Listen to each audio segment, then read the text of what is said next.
সুপ্রিয় দর্শক, আসসালামু আলাইকুম। আপনাদের সবাইকে স্বাগত জানাচ্ছি। এখনকার আলোচনায় আপনাদের সঙ্গে আছি আমি সিরাজুল ইসলাম।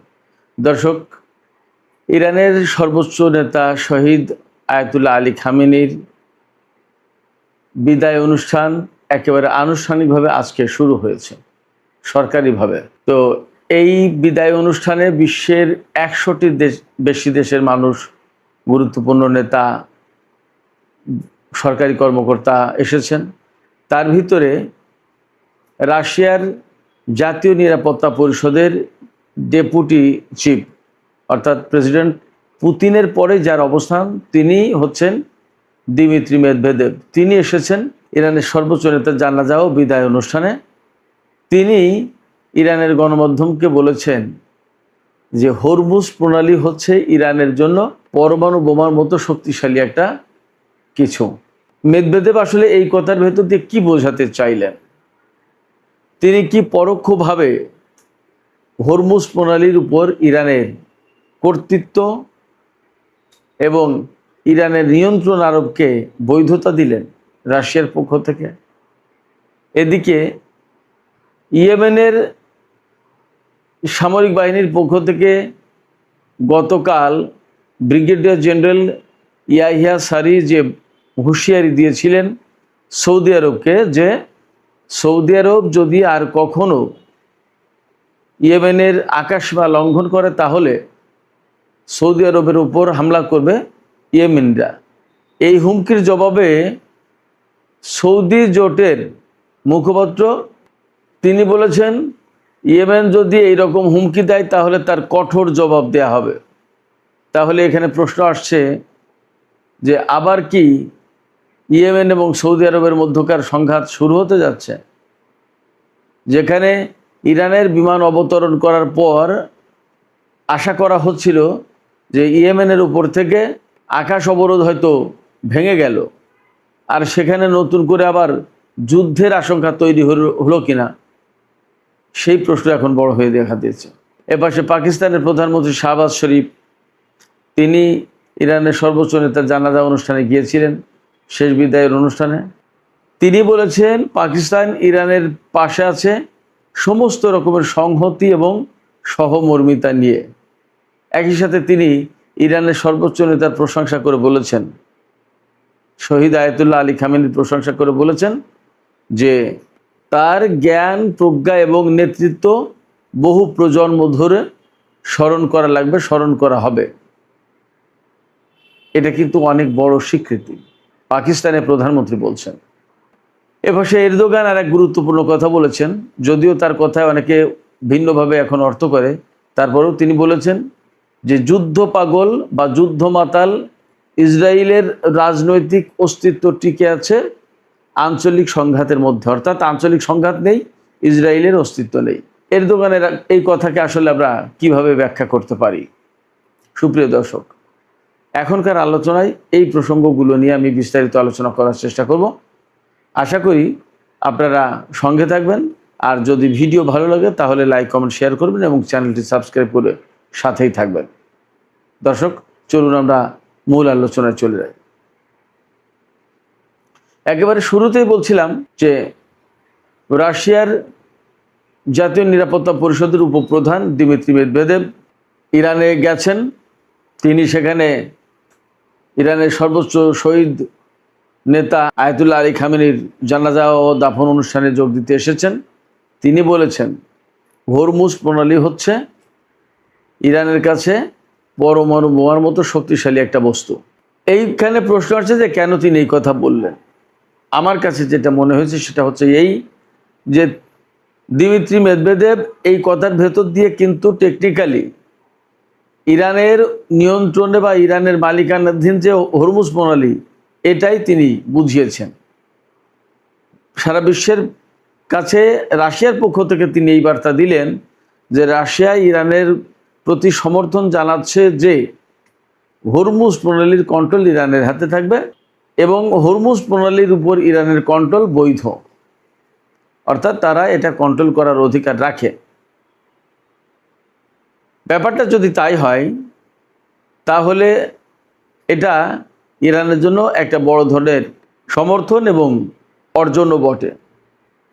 সমর্থন মানে হচ্ছে রাশিয়া ইরানের পাশে আছে, ঠিক আছে, হরমুজ প্রণালী ইরান কন্ট্রোল করবে।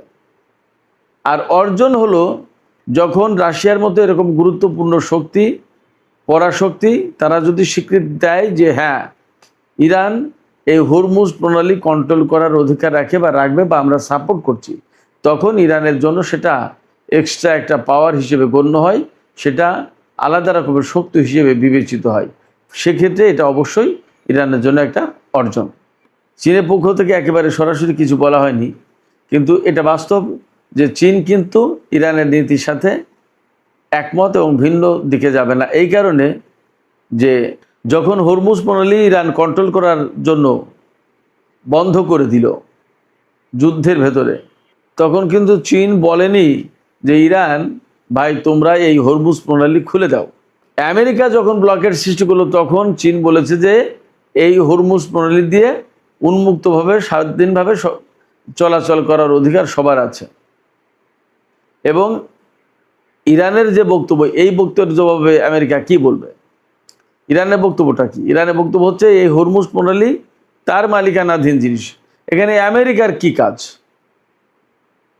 বরং আমেরিকা এই অঞ্চলের কোনো দেশই না, এই অঞ্চলে হরমুজ প্রণালী কন্ট্রোল করবে ইরান এবং ওমান, আর বাদ বাকি প্রতিবেশী দেশ যারা এই পারস্য উপসাগরীয় এলাকার দেশ, তারা এই বিষয়টা নিয়ে ইরান এবং ওমানের সাথে আলাপ আলোচনা করবে, তারা আসলে কি করতে চাই, টোল দেবে কি দেবে না ইত্যাদি ইত্যাদি। কিন্তু আমেরিকা এখানে ডিসিশন মেকিং করবে, সিদ্ধান্ত তৈরি করবে, সিদ্ধান্ত নেবে। হুই ইজ আমেরিকা? আমেরিকাকে ইরানের কিন্তু এই প্রশ্ন, এবং ইরানের এই প্রশ্ন জবাবে আমেরিকার আসলে কিছু বলার নেই, করার নেই। শুধু তাই না, ইরানের অন্যতম উপপ্রধানমন্ত্রী কাজেম গরিবাবাদি আজকেই বলেছেন, আজকে মানে 4 জুলাই 2026, কাজেম গরিবাবাদি বলেছেন যে মধ্যপ্রাচ্য আমেরিকার কোনো মঞ্চ নয় যেখানে তারা তাদের শক্তিমত্তা দেখাবে, অর্থাৎ শক্তি প্রদর্শনের কোনো মঞ্চ এই মধ্যপ্রাচ্য না। এই অঞ্চলে কতগুলো দেশ আছে, সেই সব দেশে মানুষ বসবাস করে, তাদের জীবনের মূল্য আছে, তাদের শান্তির, নিরাপত্তা এবং স্থিতিশীলতার প্রয়োজন আছে। আমেরিকা তার ভূখণ্ড নিরাপদে রেখে তার দেশের জনগণকে মার্কিন সরকার নিরাপদে আরামে রেখে এই মধ্যপ্রাচ্যে এসে যুদ্ধ করবে, আর মানুষ মরবে, মধ্যপ্রাচ্যের অশান্তি ভোগ করবে, মধ্যপ্রাচ্যের মানুষ, বোমা ফাটবে, ক্ষেপণাস্ত্র মারা হবে, তার আগুন, তার তর্জন, তার গর্জন, সমস্ত সব কিছু ভোগ করবে মধ্যপ্রাচ্যের মানুষ। এটা কি রঙ্গমঞ্চ নাকি? এটা নাট্যমঞ্চ না, এটা ক্ষমতা দেখানোর কোনো মঞ্চ না। ইরানের অন্যতম উপপররাষ্ট্রমন্ত্রী কাজেম গরিবাবাদি এই কথা বলেছেন, একদম পরিষ্কার। তার মানে হচ্ছে America please go from here, এখান থেকে দয়া করে তুমি যাও, এখানকার যে সমস্যা সেটা আমরা দেখব। আমরা দেখব মানে মধ্যপ্রাচ্যের দেশগুলো, প্রতিবেশী দেশগুলো। সেক্ষেত্রে আমেরিকার জন্য এই দিমিত্রি মেদভেদেবের কথাটা খুবই গুরুত্বপূর্ণ। আমেরিকার জন্য সেটা একটা বড় ধরনের চ্যালেঞ্জ। নতুন একে তো ইরান হরমুজ প্রণালী দাবি করছে এবং বলছে যে তারা জোর করে হলেও এখান থেকে টোল নেবে। সেখানে রাশিয়া যখন বলে যে না, এটা ইরানের জন্য একটা পরমাণু বোমার মতো শক্তিশালী জিনিস, তখন তো সেটা সোনায় সোহাগা হয়ে যায়। যাই হোক, সেক্ষেত্রে এখন ইরানের সামনে একটা ভালো সুযোগ, অবশ্যই আগে থেকেই ছিল, সেই সুযোগ এতদিন কাজে লাগায়নি, এখন কাজে লাগাবে, হরমুজ প্রণালী তারা কন্ট্রোল করবে। এদিকে পাকিস্তানের প্রধানমন্ত্রী শাহবাজ শরীফ ইরান গিয়েছিলেন, তিনি বলেছেন যে আমরা ইরানের পাশে সমস্ত সহমর্মিতা এবং সংহতি নিয়ে আছি। এর পাশাপাশি তিনি আরেকটি কথা বলেছেন যে ইরানের সর্বোচ্চ নেতা যিনি শহীদ হয়ে গেলেন, তার জ্ঞান, প্রজ্ঞা এবং নেতৃত্ব আরও বহু প্রজন্ম ধরে স্মরণ করা লাগবে। আমি এখানে একটা কথা বলি, আমার একটা অভিজ্ঞতা শেয়ার করি। আমি তো যেহেতু দীর্ঘ 10 বছর ইরানে ছিলাম, একবার সর্বোচ্চ নেতার সাথে দেখা করার সুযোগ হয়েছিল। তার বাড়িতে আপনারা যদি কোনোদিন টিভিতে বা কোনো জায়গায় দেখেন যে সর্বোচ্চ নেতা বক্তব্য দিচ্ছে তেহরানে, তাহলে তার বাড়িতে একটা বিশেষ বৈঠকখানা অর্থাৎ কনফারেন্স রুম আছে। সেই কনফারেন্স রুমে লোকজন যায়, সেখানে সর্বোচ্চ নেতা বক্তব্য দেন খুবই সাধারণ সাদা মাটা। তা আমি সর্বোচ্চ নেতার কাছাকাছি যাওয়ার একদিন সুযোগ পেয়েছি। এছাড়া তার বক্তব্য, তার বিভিন্ন জ্ঞান গর্ভ আলোচনা তো আমি শুনেছি বিভিন্ন সময়। তার জ্ঞান এবং তার প্রজ্ঞা যে কতটা সে তো আমরা জানিই, কম বেশি দুনিয়ার মানুষ সবাই জানে। তবে তার সাথে সাক্ষাৎকারের সেই স্মৃতিটা আপনাদের সাথে একটু স্মরণ করি। এটা 2015 সালের দিকের ঘটনা হবে সম্ভবত, যতদূর মনে পড়ে। একদিন আমাদের অফিস থেকে জানানো হলো যে সর্বোচ্চ নেতার দরবারে বিভিন্ন বিদেশি মেহমানের উপস্থিতিতে একটা ছোটোখাটো একটা জনসমাবেশের আয়োজন করা হয়েছে। সেই সমাবেশে বক্তব্য রাখবেন সর্বোচ্চ নেতা। আমরা কে কে যেতে আগ্রহী? তো আমি সাথে সাথে জানালাম যে হ্যাঁ, আমি যেতে আগ্রহী, আমি আগামীকাল যেতে চাই প্রোগ্রামটায়। তো ঠিক আছে, অফিস থেকে যাওয়ার ব্যবস্থা করলো।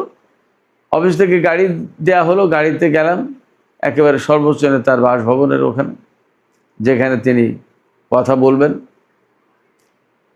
যাওয়ার পরে অনেকক্ষণ আমরা বসে থাকলাম, অপেক্ষায় থাকলাম। বিশ্বের বহু দেশের লোকজন, বহু দেশের, আফ্রিকা, ইউরোপ, বিভিন্ন দেশের লোকজন। তো সেই আমরা সবাই একটু অপেক্ষায় থাকলাম। অনেক লোক, অনেক লোক, তার সাথে ইরানিরা তো আছেই। তারপরে প্রায় দুপুর 12টার পর নাগাদ আমাদেরকে ভেতরে যাওয়ার অনুমতি দেওয়া হলো এবং আমরা অন্তত 10টা চেক পয়েন্ট পার হয়ে ওনার সেই সম্মেলন কক্ষে ঢুকলাম। সম্মেলন কক্ষে ঢোকার আগে আমাদের জন্য প্রধানত আপ্যায়নের যে ব্যবস্থা ছিল সেটা হচ্ছে এই শরবত, কেক, চা, এই সমস্ত। তো এগুলো আমরা খেলাম। এগুলো সাধারণ, খুব সাধারণ আপ্যায়ন ইরানে, একদম কমন, সব জায়গায় প্রায় এই সমস্ত আপ্যায়ন হয়। তো আমরা শরবত, চা, কেক এগুলো খেলাম। অজু করে আমরা জোহরের নামাজটা পড়লাম একেবারে জামাতে, ওনার ইমামতিতে, সর্বোচ্চ নেতার ইমামতিতে। তারপরে উনি বক্তব্য রাখা শুরু করলেন নামাজ শেষে। আমরা একেবারে মন্ত্রমুগ্ধের মতো সেই বক্তব্য শুনলাম। আমি যেহেতু কিছু কিছু ফার্সি বুঝি, সব তো বুঝি না, আর উনি তো অত্যন্ত উচ্চমার্গীয় কথা বলেন। তারপরেও ভালো লাগলো, শুনলাম এবং দেখলাম যে দফায় দফায়, কথায় কথায় মানুষ ইসরায়েল নিপাত যাক, আমেরিকা নিপাত যাক, এই স্লোগান দিচ্ছে। ফার্সির স্লোগান মার্ক বার আমেরিকা, মার্ক বার ইসরায়েল, এইটা বলে, এরকম স্লোগান দিচ্ছে। আমরা মন্ত্রমুগ্ধের মতো তার কথা শুনছিলাম, খুব ভালো লাগছিল। আমার কাছে সবচেয়ে আকর্ষণীয় যে বিষয়গুলো মনে হলো তখন, যে তার কি কণ্ঠ, দরাজ কণ্ঠ, এত সুন্দর কণ্ঠ এবং বাচন ভঙ্গি যে এত সুন্দর, এত সুন্দর করে গুছিয়ে কথা বলেন, মানে সেটা না দেখলে না শুনলে বোঝা মুশকিল। আর কি রুহানি চেহারা, কি সুন্দর, মানে চেহারা মোবারক, যেমন সুন্দর মুখে চাপ দাড়ি, সাদা দাড়ি, তারপরে টকটকে ফর্সা মানুষ, কালো পাগড়ি, গায়ে সম্ভবত খয়েরি কালারের একটা আভা ছিল। এই যে মানে তার যে ব্যক্তিত্ব, মানে অন্যরকম, তার যে প্রভাব এবং তার জন্য যে নিরাপত্তার ব্যবস্থা ছিল, বিরাট ব্যাপার। আমি শুনেছি ইরানের সর্বোচ্চ নেতা প্রতিদিন তার যে চালটুকু লাগতো সেই চালটুকু তিনি কিনে খাওয়ার ব্যবস্থা করতেন। ইরানিরা সাধারণত দুপুরবেলায় ভাত খায় আর সকালের রুটি, রাতেও রুটি, বেশিরভাগ ক্ষেত্রে এমন হয়। সেক্ষেত্রে চালের খরচ কম আর চালের দাম বেশি ইরানে। ইরানের সর্বোচ্চ নেতার পরিবারের জন্য যতটুকু চাল লাগতো প্রতিদিন, ততটুকু চালের ব্যবস্থা প্রত্যেক দিন করতেন, অর্থাৎ 10 দিনের চাল তিনি কিনে রাখতেন না। তার জীবন এত সহজ সরল সাধারণ ছিল। অসম্ভব রকমের সুন্দর ব্যক্তিত্বের অধিকারী এবং মানুষের প্রতি, দেশের প্রতি তার ভালোবাসা অন্যরকম। আর ইসলাম সম্পর্কে জ্ঞান গরিমা, সে কথা তো নতুন করে বলার অপেক্ষা রাখে না। সেক্ষেত্রে পাকিস্তানের প্রধানমন্ত্রী শাহবাজ শরীফ যে বক্তব্য দিয়েছেন যে শহীদ সর্বোচ্চ নেতার প্রজ্ঞা, জ্ঞান এবং নেতৃত্ব বছরের পর বছর, বহু প্রজন্ম ধরে স্মরণ করা হবে। কথাটা আসলেই সত্য। তার প্রজ্ঞার একটা ছোট্ট ইঙ্গিত আমি দিই, ঘটনা তুলে ধরি। ইরানের সর্বোচ্চ নেতার প্রজ্ঞা বা জ্ঞান, গভীর জ্ঞান যদি শোনেন বুঝবেন। তিনি সবসময় বলতেন এই নিষেধাজ্ঞার কারণে যে ইরানি জনগণকে প্রতিরোধমূলক অর্থনীতি বাস্তবায়ন করতে হবে। এই প্রতিরোধমূলক অর্থনীতিটা কি? প্রতিরোধমূলক অর্থনীতি হচ্ছে এই যে, যেহেতু পশ্চিমারা, আমেরিকা সহ পশ্চিমা দেশগুলো ইরানের উপর নিষেধাজ্ঞা চাপিয়ে দিয়েছে, তার মানে ইরান টাকা থাকলেও বিশ্বের বিভিন্ন দেশ থেকে অনেক কিছু কিনতে পারবে না। তার মানে ওরা ইরানকে দেবে না। তাহলে কি করতে হবে? তাহলে খরচ কমাও তোমরা নিজেরা প্রথমত, দ্বিতীয়ত তোমরা নিজেরা এটা বানানোর চেষ্টা করো। যদি নিজেরা বানাতে পারো তাহলে আর বাইরের মুখামুখি হওয়া লাগবে না। ওরা নিষেধাজ্ঞা দিলেও আমাদের আটকাতে পারবে না। এই যে প্রতিরোধ, অর্থাৎ নিষেধাজ্ঞা দিয়েছে, নিষেধাজ্ঞা ঠিক আছে, থাক, ওইখানে পড়ে থাক। এই নিষেধাজ্ঞা থাকলে এখানে, আর এইবার নিষেধাজ্ঞা দিয়ে আমাদেরকে যা করতে দেবে না আমরা তাই নিজেরা করি। অর্থাৎ নিজেরা গাড়ি বানায়, নিজেরা টিভি বানায়, নিজেরা মোবাইল বানায়, নিজেরা ফ্রিজ বানায়, নিজেরা যা কিছু প্রয়োজন তা আমরা নিজেরা বানাই এবং আমরা এটা ব্যবহার করি নিজেরা। আমেরিকার মুখাপেক্ষি আর না হই। আমেরিকার মুখাপেক্ষি যখনই হচ্ছে তখন তারা চেপে ধরবে। অতএব তাদেরকে প্রতিরোধ করো, নিজেরা নিজেদের কাজ করে, নিজেরা নিজেদের প্রয়োজন মিটিয়ে। এই যে প্রতিরোধমূলক অর্থনীতি, এ কারণে ইরানের উপরে এত নিষেধাজ্ঞা দেওয়ার পরেও ইরান নিজেরাই নিজেদের মতো সব কিছু তৈরি করে নিতে পেরেছে। আর এর সুফল ভোগ করছে যুদ্ধ থেকে শুরু করে সব জায়গায়। সুপ্রিয় দর্শক, এখন একটু ইয়েমেন প্রসঙ্গে কথা বলি। ইয়েমেন প্রসঙ্গে যে কথা বলতে চাই সেটি হচ্ছে, গতকালকে একটা ভিডিও করেছিলাম, আজকেও করেছিলাম, বলেছি সেখানে যে ইরানের একটি বেসামরিক বিমান সানা আন্তর্জাতিক বিমানবন্দরে অবতরণ করে। যদিও সৌদি আরব যুদ্ধ বিমান পাঠিয়ে ইরানের বিমান নামতে দেবে না বলে বাধা দিয়েছিল, কিন্তু ইয়েমেনের সামরিক বাহিনী হুঁশিয়ারি দিয়েছে সৌদি আরব যদি এইরকমভাবে আর একবারও ইয়েমেনের আকাশসীমা লঙ্ঘন করে তাহলে সৌদি আরবের উপর হামলা চালানো হবে। এরপরে ইরানের বিমান যেহেতু সেখানে নেমেছে এবং সেখান থেকে যাত্রীদের নামিয়ে নতুন করে যাত্রী দিয়ে ফিরেছে ইরানে, তাতে ধারণা করা হচ্ছিল যে ইয়েমেনের উপর সৌদি জোটের যে নিষেধাজ্ঞা, হয়তো সেই নিষেধাজ্ঞা বা অবরোধ বানচাল হয়ে গেল। এখন সৌদি জোটের মুখপাত্র তুর্কি আল ফয়সাল মনে হয়, তিনি হুমকি দিয়েছেন যে ইয়েমেন যদি আর এইরকম একবার হুমকি দেয় তাহলে আমরা ইয়েমেনের উপর হামলা চালাবো। তা 2015 সালে হামলা চালিয়ে 2021 সাল পর্যন্ত তো আপনারা যুদ্ধ করেছেন। এই যুদ্ধ করার পরেও আপনারা তো ইয়েমেনকে পরাজিত করতে পারেননি। এখন আবার নতুন করে হুমকি দিচ্ছেন কোন কারণে? ইয়েমেন কি আগের চেয়ে দুর্বল? প্রশ্ন ওঠে না। সেক্ষেত্রে আগের চেয়ে যদি দুর্বল না হয় তাহলে আপনারা ইয়েমেনকে হুমকি দিচ্ছেন, ইয়েমেন কি আপনাদের হুমকির ভয় পায়? অহেতুক সৌদি আরব যদি এই ধরনের কথাবার্তা বলে তাহলে নতুন করে আর একটা সংঘাত কিন্তু শুরুর আশঙ্কা আছে। সেক্ষেত্রে সৌদি আরবকে এখানে অবশ্যই দায়িত্বশীলতার ভূমিকা পালন করতে হবে। সৌদি আরবের ওই কর্মকর্তা বলেছেন যে ইয়েমেনের নেতারা নিজেদের দায়িত্ব ঠেকানোর জন্য ইয়েমেনের জনগণের কাছে যে অন্যায় করেছে সে অন্যায় ঢাকার জন্য এখন সৌদি আরবকে হুমকি দিচ্ছে। ইয়েমেনের নেতারা সেই দেশের জনগণের উপর কি অন্যায় করেছে? সৌদি আরব যদি ইয়েমেনের উপর যুদ্ধ চাপিয়ে না দিত তাহলে কি এই পরিস্থিতি হতো? ইয়েমেন, অর্থাৎ ইয়েমেনকে সৌদি আরব করদ রাজ্য বানিয়ে রাখতে চায়, কিন্তু মনে হয় সেই খায়েশ আর পূর্ণ হবে না, হওয়ার কোনো কারণ নেই। সুপ্রিয় দর্শক, এখনকার আলোচনা এখানে শেষ করতে চাই। যাবার আগে আমি আপনাদের কাছে জানতে চাই, আপনারা কি মনে করেন সৌদি আরব যে হুমকি দিল যে ইয়েমেন যদি আর এইরকম কথা বলে তাহলে তারা ইয়েমেনের বিরুদ্ধে হামলা চালাবে, আসলে কি সৌদি আরব ইয়েমেনের উপর হামলা চালিয়ে পার পাবে?